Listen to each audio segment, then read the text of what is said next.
44वें अध्याय में हम देखते हैं यूसुफ के साथ भोजन किए हुए भाइयों को उन्हें आहार देके यूसुफ ने उन्हें घर विदा किया।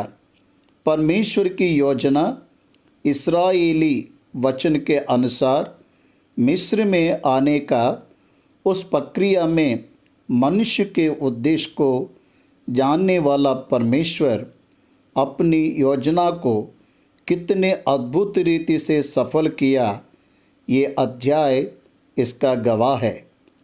उसके प्रधानमंत्री होने के बाद उसका पिता, उसके भाई और उसका परिवार उसके साथ मिस्र में रहे, ऐसी आशा यूसुफ अपने मन में रखा।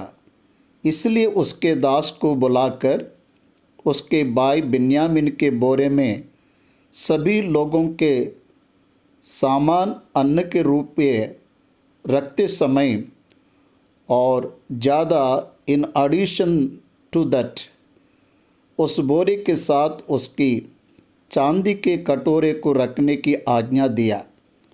उन्होंने उसके कहने के अनुसार किया। आनंदपूर्वक वो घर को विदा हो रहे थे तो बोर हो गई। उस संदर्भ में थोड़ा आगे जाने के बाद यूसुफ ने अपने घर के अधिकारी से कहा, तो जाकर उन मनुष्यों का पीछा कर और उनको पाकर उनसे कहा कि तुमने भलाई के बदले बुराई क्यों की है? क्या ये वह वस्तु नहीं जिसमें मेरा स्वामी पीता है और जिससे वह शकुन भी विचार करता है? तुमने क्यों चुराया? तब वो वहाँ से गया और ऐसी ही बातें उनसे कहीं। उन्होंने उससे कहा, हे हमारे प्रभु, तो ऐसी बातें क्यों कहता है? तेरे दासों में से जिस किसी के पास वह निकले वह मार डाला जाए और हम भी अपने उस प्रभु के दास हो जाएं। चेक कीजिए, जिसके पास वह निकले सो मेरा दास होगा और तुम लोग निरपराध ठहरेंगे, बाकी दास ना होंगे। तब अपने अपने बोरे को उतार भूमि पर रखकर उन्हें खोलने लगे। तब वह ढूंढने लगा और बड़े के बोरे से लेकर छोटे के बोरे तक खोज की और कटोरा बिन्यामीन के बोरे में मिला। बिन्यामीन के बोरे में वो मिला। तब उन्होंने अपने अपने वस्त्र फाड़े और अपने नगर को लौट गए। यूसुफ ने उनसे कहा, तुम लोगों ने ये कैसा काम किया है? क्या तुम नहीं जानते थे कि मूसा मनुष्य शकुन विचार कर सकता है? क्रोधित हुए जैसा बोला। उन्होंने कहा, हम क्या कहकर अपने को निर्दोष ठहराएं? यूसुफ ने सबसे कहा, जिस जन के पास कटोरा निकला है वही मेरा दास होगा और तुम लोग अपने पिता के पास कुशल से चले जाओ। तब यहूदा उसके पास जाकर सारी बातों को विवरण में बताया, बीती बातों का वर्णन करते हुए सारी बातों को समझाया। हमारा बूढ़ा पिता है, अभी बिन्यामीन जिसके पास ये चांदी का कटोरा मिला, उसका भाई मर गया। उसका पिता उसके बिना नहीं रह सकता। हम अगर इसे लेके नहीं जाएंगे तो छोटा बेटा नहीं रहने से पिता मर जाएगा।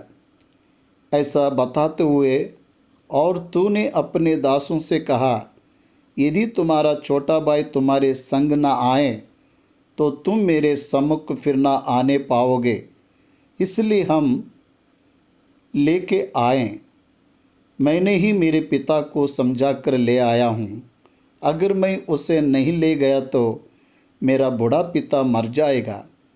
मेरा भाई साथ नहीं रहा तो मैं मेरे पिता का मुख नहीं देख पाऊँगा।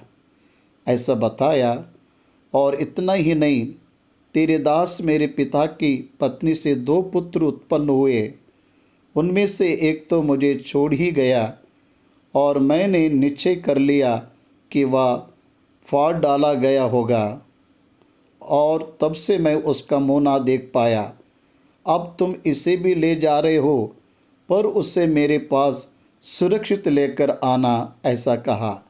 इसलिए इसका प्राण और उसका प्राण जुड़ा हुआ है। बूढ़ा पिता और छोटे बेटे बिन्यामीन का प्राण दोनों जुड़े हुए हैं। अगर हम ऐसा करेंगे तो मेरे पिता पर संकट आएगा। ये छोटे बच्चों को छोड़कर हम नहीं जा सकते। अगर जाएंगे तो मेरे पिता पर संकट आएगा, कहा। ये सुनकर यूसुफ अपने को और रोक ना सका। 45वें अध्याय में अपने बारे में बताया, अपने दुख को और रोक ना सका और पुकार के कहा, मेरे आसपास से सब लोगों को बाहर कर दो। भाइयों के सामने अपने को प्रकट करने के समय यूसुफ के संग और कोई नहीं रहा। तब वह चिल्ला चिल्ला कर रोने लगा और मिस्र के लोगों ने रोना सुने। तब यूसुफ अपने भाइयों से कहने लगा, मैं यूसुफ हूँ, क्या मेरा पिता अब तक जीवित है?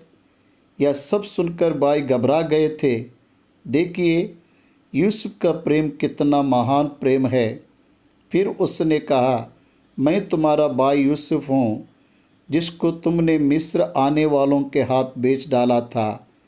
अब तुम लोग मत पछताओ, और तुमने जो मुझे यहाँ बेच डाला इससे उदास मत हो, क्योंकि परमेश्वर ने तुम्हारे प्राणों को बचाने के लिए मुझे पहले से बेच दिया।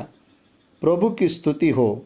यह आश्चर्य की बात है कि ह्यूमन इमोशंस को जानते हुए परमेश्वर ने किस तरह योजना को रचा। आश्चर्य की बात है। आश्चर्य की बात है, यूसुफ के इमोशंस, यूसुफ के ड्रीम्स, विजन्स, याकूब का दर्शन, भाइयों की भावनाएं, ये सब परमेश्वर की योजना में किस तरह से काम आए, यह देखने से परमेश्वर की सोच कितनी गंभीर है हमें समझ आता। इस रीति अब मुझको यहाँ पर भेजने वाले तुम नहीं, परमेश्वरी ठहरा, और उसी ने मुझे फिरौन का पिता सा और उसके सारे घर का स्वामी और सारे मिस्र देश का प्रभु ठहरा दिया है। सो शीघ्र मेरे पिता के पास जाकर कहो, तेरा पुत्र यूसुफ इस प्रकार कहता है कि परमेश्वर ने मुझे सारे मिस्र का स्वामी ठहराया है। इसलिए तू मेरे पास बिना विलंब किए चले आ। उनमें मैं वहीं तेरा पालन पोषण करूँगा। ऐसा ना हो कि तू और तेरा घराना वरन जितने तेरे सो भूखे मरे। अकाल ना आए ऐसा घोषणा करूँगा। बताओ, गरीब ना आए ऐसा घोषणा करूँगा, कहो। इसको वचन ध्यान करते वक्त एक्सप्लेन करूँगा। मन भरने वाली बात, गरीबी ना आए ऐसा पोषण करूँगा। बेटा उसके पिता को संदेश भेज रहा है, उन्हें वापस लेकर आना। वो पसंद करके उन सबको निमंत्रण दिया और वह अपने भाई बिन्यामीन के गले से लिपटा कर रोया। वह अपने सब भाइयों को चूमकर उनसे मिलकर रोया। इस बात की चर्चा की, यूसुफ के भाई आए हैं, फिरौन के भवन तक पहुंच गई। सो फिरौन ने यूसुफ से कहा, अपने भाइयों से कह कि एक काम करो, अपने पशुओं को लाद कर कनान देश में चले जाओ और अपने पिता और अपने घर को लोगों को लेकर मेरे पास आओ, और मिस्र देश में जो कुछ अच्छे से अच्छा है वहाँ मैं तुम्हें दूंगा। यूसुफ से प्रीति रखने वाला फिरौन यूसुफ के परिवार को मिस्र आने के लिए निमंत्रण दिया।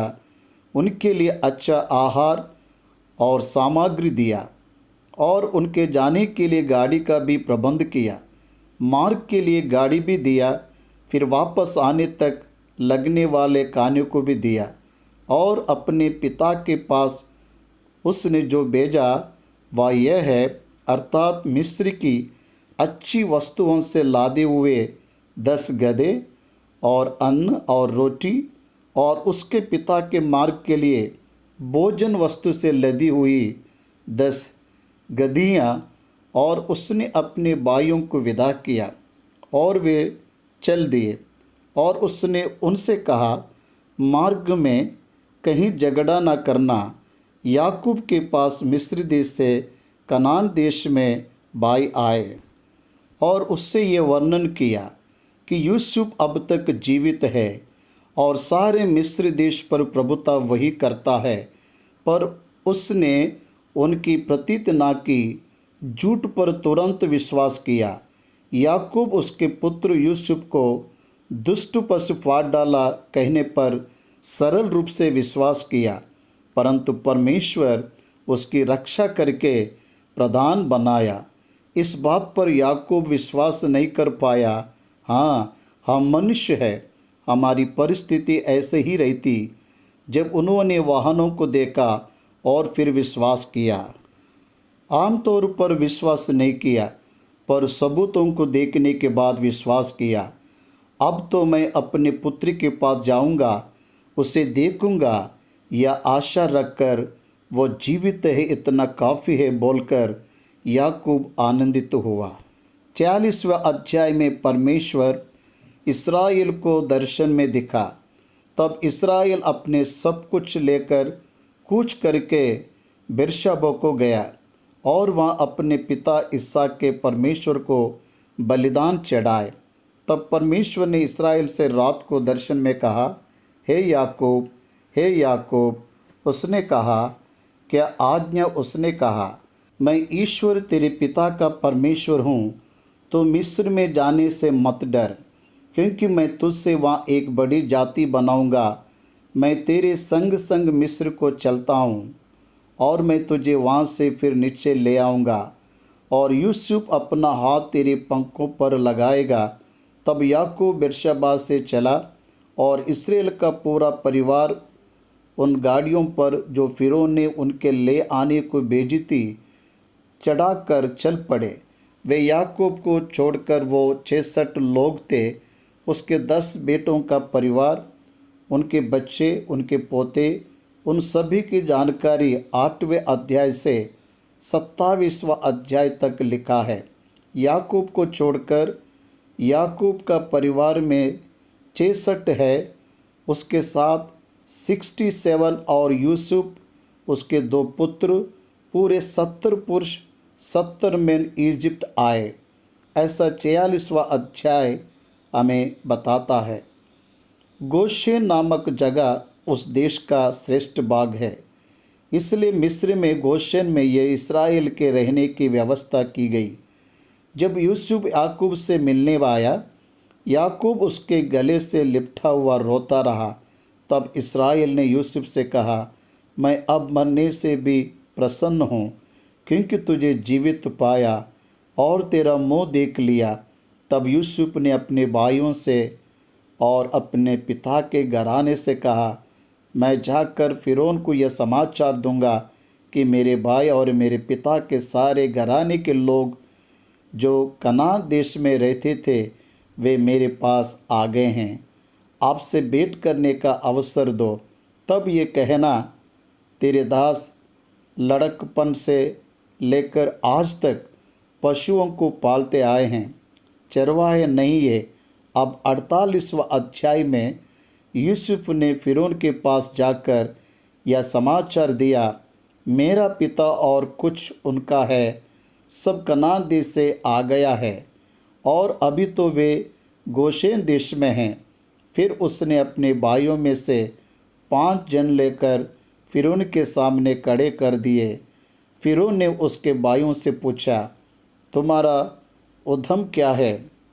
उन्होंने फिरौन से कहा, तेरे दास चरवाह है और हमारे पुरख भी ऐसे ही रहे चरवाह है करके मत बताओ। बोलने से भी उन्होंने बता दिया। फिर उन्होंने फिरौन से कहा, हम इस देश में परदेशी की भांति रहने के लिए आए हैं, क्योंकि कनान देश में बाहरी अकाल होने के कारण तेरे दासों को यहाँ रहने दे। सो अपने दासों को गोशेन देश में रहने की आज्ञा दे। तब फिरौन ने यूसुफ से कहा, तेरा पिता और तेरे भाई तेरे पास आ गए हैं, उनमें से परिश्रमी पुरुष है, तो उन्होंने मेरे पशुओं के अधिकार ठहरा दे। तब यूसुफ ने अपने पिता याकूब को ले आकर फिरौन के सम्मुख खड़ा किया और याकूब ने फिरौन को आशीर्वाद दिया।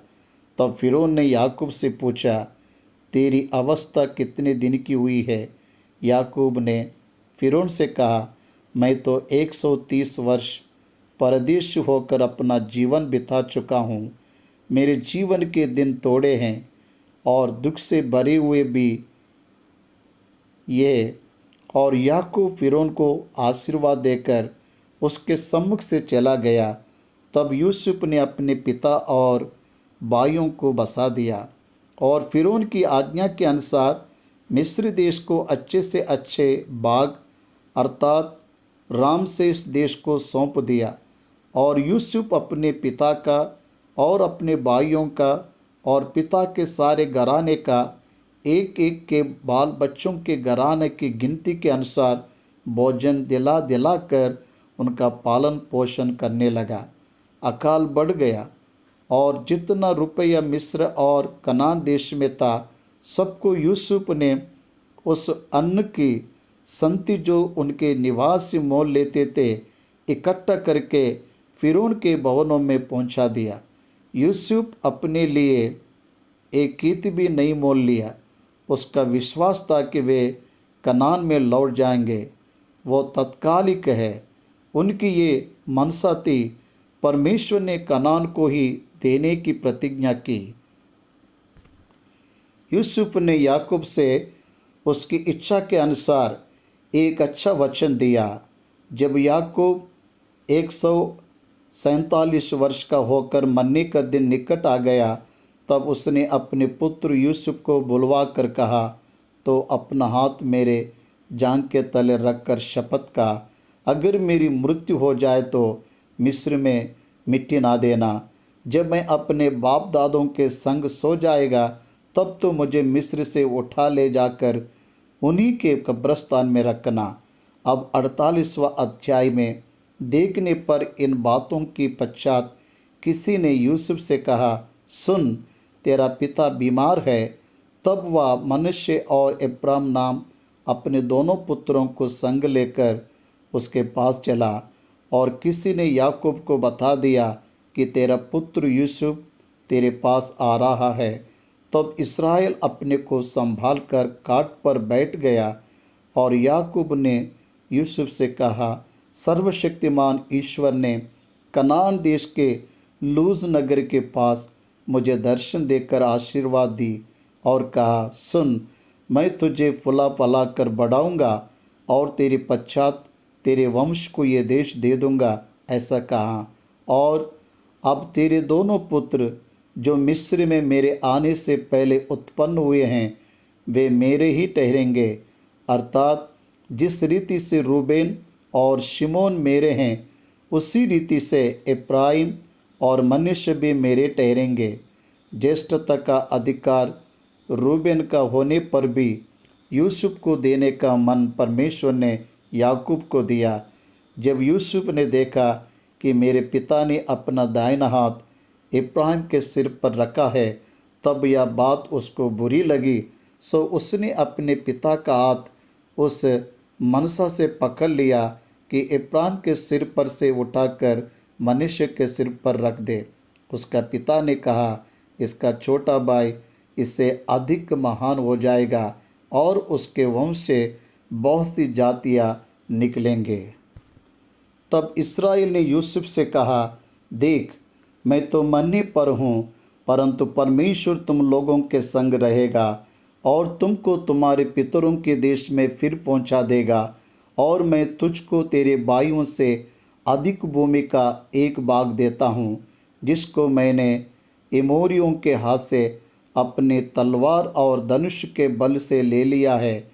वही ज्येष्ठता का अर्थ है, एक भाग ज़्यादा देना। अब 49 अध्याय याकूब ने अपने पुत्रों को यह कहा कि अंत के दिनों में तुम पर क्या क्या बीतेगी, वो पहले के 27वां अध्याय में 12 गोत्र किस तरह से होंगे भविष्य में उसकी जानकारी दिया। जानकारी देने के बाद उन्हें आशीर्वाद दिया। आशीष देने के बाद उसकी मृत्यु होना वचन हमें बताता है। उन पहले ही बताया था, जहाँ लिया को मिट्टी दी थी वहीं मुझे मिट्टी देना। कनान देश के एप्रोन की भूमि वाली गुफा में इब्राहिम और उसकी पत्नी सारा को मिट्टी दी गई और वहीं इसहाक और उसकी पत्नी रिबका को भी मिट्टी दी गई। तब अपने पांव काट पर समेट प्राण छोड़े और अपने लोगों में जा मिला। तब यूसुफ अपने पिता के मुंह पर गिरकर रोया और उसे चूमा, मेरे पिता की लोथ में सुगंध द्रव्य भरो। तब वैद्यों ने इस्राएल की लोथ में सुगंध द्रव्य भर दिया। बॉडी को एम्balming करना अभी की प्रथा नहीं है, बहुत हज़ारों साल पहले ही याकूब के शव को जल्दी ना सड़ने के लिए कराया और उसके 40 दिन पूरे हुए, क्योंकि जिनकी लोथ में सुगंध द्रव्य भरे जाते हैं उनको इतने ही दिन पूरे लगते हैं। और मिस्र लोग उसके लिए 70 दिन तक विलाप करते रहे। जब उसके विलाप के दिन बीत गए तब यूसुफ फ़िरौन के घराने के लोगों से कहने लगा, यदि तुम्हारी अनुग्रह दृष्टि मुझ पर हो तो मेरी यह विनती फ़िरौन को सुनाओ कि मेरे पिता ने यह कहकर कि देख मैं मरने पर हूँ, मुझे यह शपथ खिलाई कि जो कब्र तूने अपने लिए कनान देश में खुदवाई है उसी कब्र में मैं तुझे मिट्टी दूंगा। इसलिए अब मुझे वहाँ जाकर अपने पिता को मिट्टी देने की आज्ञा दे। तत्पश्चात मैं लौट जाऊंगा। और उसके संग रथ और सवार गए, सो भीड़ बहुत भारी हो गई। जब वे अताद के किला कलीहन तक, जो यरदान नदी के पार है, पहुँचे, तब वह अत्यंत भारी विलाप किया और यूसुफ ने अपने पिता के 7 दिन का विलाप कराया। विलाप को देखकर उस देश के निवासी कनानियों ने कहा, यह तो मिस्रियों का कोई भारी विलाप होगा। इसी कारण उस स्थान का नाम अबमेल मिस्रैम पड़ा और वह यरदान के पार है।